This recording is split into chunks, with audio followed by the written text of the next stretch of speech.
Hey guys, welcome back to my YouTube channel. आज हम बात करेंगे फ्रॉम के एपिसोड 7 के बारे में। यार इस एपिसोड में जो भी सीन थे ना, वो एक नंबर, अभी तक के सबसे बेस्ट सीन थे फ्रॉम के, जो इस एपिसोड में हमें देखने को मिले।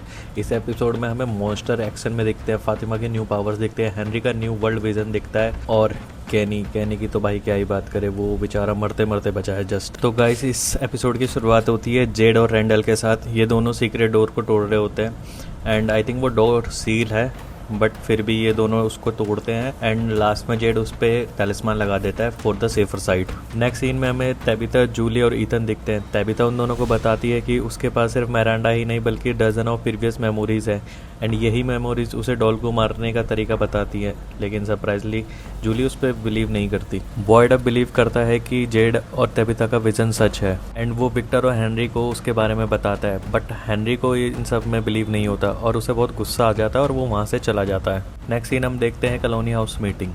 तो इस मीटिंग में जेड और बॉयड दोनों रिकार्नेशन थ्योरी के बारे में बताते हैं और उसके बाद यहाँ पे दो ग्रुप्स डिवाइड होने लग जाती हैं। एक ग्रुप जो बिलीव करता है तबिता और मिरांडा की स्टोरी पे एंड दूसरा ग्रुप जो बिल्कुल भी बिलीव नहीं करता। इसे हमें दो टीम डिवाइड होती हुई दिखती है एंड प्रीवियसली हमें यंग जेड ने भी बताया था कि फ्यूचर में टाउन वाले जेड और तबिता को ही सारे प्रॉब्लम का जिम्मेदार मानेंगे। और गाइज आई थिंक ये भी जो प्लान बन रहा है ये बहुत बुरी तरीके से बैकफायर करेगा और उसके बाद पूरा टाउन उनके खिलाफ ही हो जाएगा। नेक्स्ट सीन की बात करें वो है हेनरी का विजन। हेनरी तबिता के घर में जाता है और उसे वहाँ एक विक्टर की ड्राइंग मिलती है और उसके बाद रियलिटी ब्रेक हो जाती है गाइस। वो खुद को हॉस्पिटल में पाता है, विक्टर उसके बेड के पास खड़ा होता है। ये सीन बहुत ही स्ट्रेंज था इस पूरी सीज़न का, क्योंकि आई थिंक यहाँ से बहुत कुछ चेंज होने वाला है। क्या पता ये रियलिटी हो, क्या पता ये रियलिटी ना हो। इनको देखने के बाद मुझे ऐसा फील होता है कि हेनरी को भी एबी की तरह लगेगा कि ये सब एक नाइटमेयर है एंड वो सबको मारने के लिए जाएगा। बट इस फ्रॉम की मिस्ट्री के बारे में हम कुछ नहीं कह सकते। हो सकता है सोफिया का इल्यूजन भी हो, क्योंकि लास्ट एपिसोड में उसने हेनरी के ड्रिंक में अपना ब्लड भी मिला दिया था।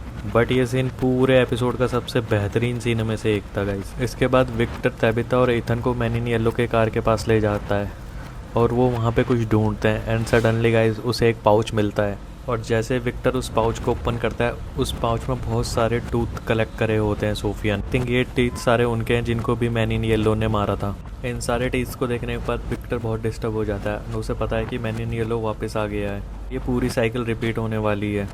गाइस इस सीन की सबसे स्कैरी लाइन यही है। विक्टर इनडायरेक्टली कह रहा है कि ईथन भी शायद वही रोल प्ले करेगा जो पहली साइकिल में विक्टर ने किया था, यानी अगला सर्वाइवल ईथन हो सकता है। बॉयड के प्लान की बात करें तो बॉयड का मानना है कि अगर सेटलमेंट वाले नाइटमेयर डॉल्स को टोटम से मारा जा सकता है तो मॉन्स्टर को भी मारा जा सकता है। उसका प्लान सिंपल है गाइस, टोटम यूज़ करो, एक मॉन्स्टर को स्टैप करो और सेफ हाउस में भाग जाओ।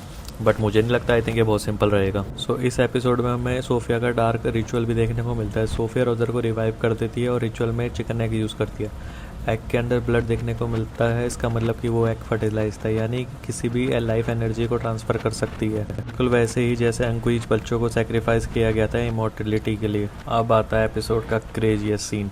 कैनी मॉन्स्टर को टोटम से स्टैप कर देता है, लेकिन टोटम बिल्कुल भी काम नहीं करता, एग्जैक्टली वैसे ही जैसे ही बुलेट फेल हो जाती है। एंड ये मॉन्स्टर बहुत ही स्मार्ट है, वो ऑलरेडी रेडी थे। वो हर एक हाउस का एंट्रेंस ब्लॉक कर देते हैं और कैनी फंस जाता है। कैनी भागता है और उस बस में चढ़ जाता है जिसमें रैंडल रहता था और उसके पीछे स्माइली भी आ जाता है। इनमें ऐसा लगता है कि कैनी का आज खेल खत्म हो जाएगा। इसके बाद हमें एक न्यू ट्विस्ट देखने को मिलता है इस एपिसोड में, वो है फातिमा की न्यू पावर्स। फातिमा स्माइली से कनेक्ट होने लग जाती है। फातिमा बहुत जोर से स्क्रीम करती है और स्माइली सडनली अपने ह्यूमन फॉर्म में वापस आ जाता है, जिससे कैनी बच जाता है। एंड फातिमा देख सकती है कि जो स्माइली देख रहा है और हो सकता है फ्यूचर में वो स्माइली को भी कंट्रोल करे। नेक्स्ट सीन में हमें दिखता है कि सोफिया कुछ रिचुअल परफॉर्म करती है कॉलोनी हाउस में, जिससे रोजर की डेड बॉडी भी वापस जिंदा हो जाती है। उसके बाद वो सीधा कॉलोनी हाउस का गेट तोड़कर अंदर घुस जाता है और सब पैनिक कर जाता है। लेकिन एक हीरो कौन बनता है, वो है हमारा एल्गिन।